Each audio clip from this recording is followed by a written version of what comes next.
It is 5:30 as we welcome you back to NBC 10 Boston, and we're continuing to follow that breaking news, these tense situations on college campuses all over the country, including here at home in the Boston area. What you're looking at is video from an overnight confrontation between Emerson students and Boston police. So a number of students had taken over a public alley there. More than 100 people were arrested. Welcome back to the News at 5, everyone. I'm J.C. Monahan. And I'm Colton Bradford. Let's get right out to our Michael Rosenfield. He's live for us in the city right now in Boston, where Emerson student leaders, they just spoke about the clash with police. Michael, good evening. What did they say? Well, Colton, they are not happy with how this situation was handled. This was a very chaotic scene that played out here at Emerson College in the early morning hours. More than 100 students were arrested right here in this alleyway. This is where students had been protesting. As you can see, it's all been cleared out. But let's take a look at some intense video from last night as police moved in.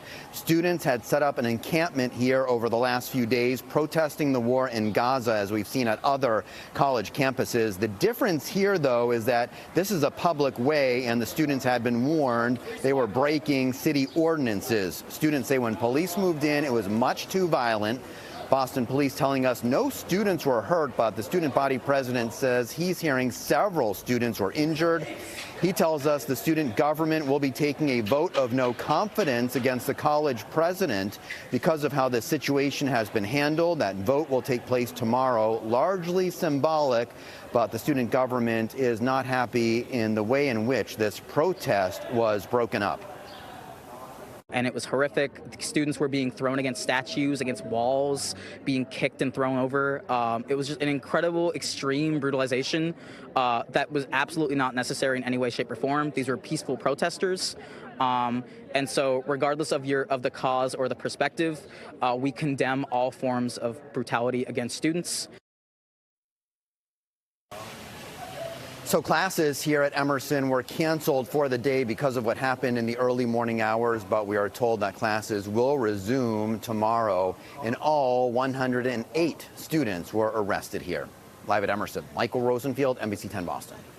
Thank you, Michael. And these campus protests, they have taken the country by storm. Yeah, quite literally. If you name the university, there probably has been a pro-Palestinian protest of some kind that's taking place there. Right now, as we speak, 5:32 in the evening, getting a live look over Northeastern, where students have been, we want to note, they've been peacefully gathering there all day, occasionally being monitored by the police there on campus. Now, we're told, as of right now, none of the protesters there have been arrested. We want to bring in NBC 10 political commentator Sue O'Connell for some perspective on this week's protest, because, Sue, so far we are seeing a very different reaction to the protests on college campuses like Harvard and MIT and Northeastern compared to what happened near Emerson College. So can you sort of explain the differences of what happened last night compared to the others? Sure, JC. As Michael was saying, too, the main difference is that the Northeastern, Harvard, MIT protests are happening on a distinct college campus, whereas the Emerson protest happened on a public walkway, the Boylston Place Alley,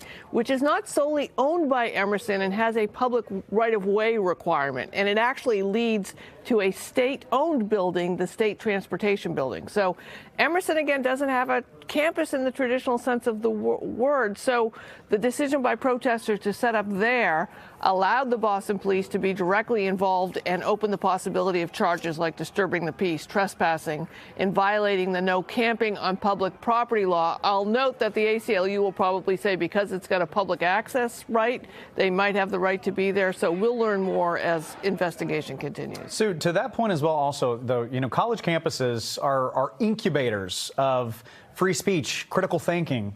How do you think that college administrators are sort of weighing their responses to these protests? Yeah, you know, Colton, it's the time and space where young adults and young minds are supposed to grow and learn and experiment and express themselves. And of course, many colleges encourage peaceful protests and activism.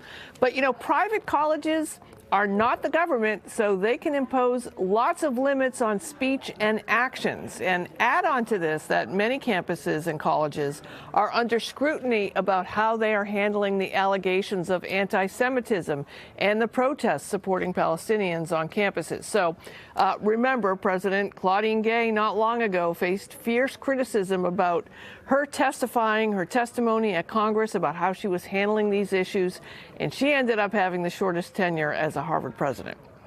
All right, Sue, I know you remember Occupy Boston. It was 2011. That went on for 70 days. Yep. So how do you think these college protests, how did they come to an end? Well, JC, one way that these protests might end is that school's going to be out for the summer soon, right? Just a few weeks away. And although there obviously are some classes that are still in session, many of these protesters are going to go home or go graduate and go off to job. Now, that does not mean that they're not going to continue to protest where they are. It just may mean there won't be any college protests, college campus protests. And I imagine that many colleges are also looking to tighten their campuses in terms of who can and cannot be on their property.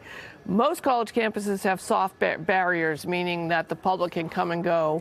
And I think that by the return of students in the fall, that's going to be different. Understandably, I should say. Sue, thank you so much. Always great to get your perspective.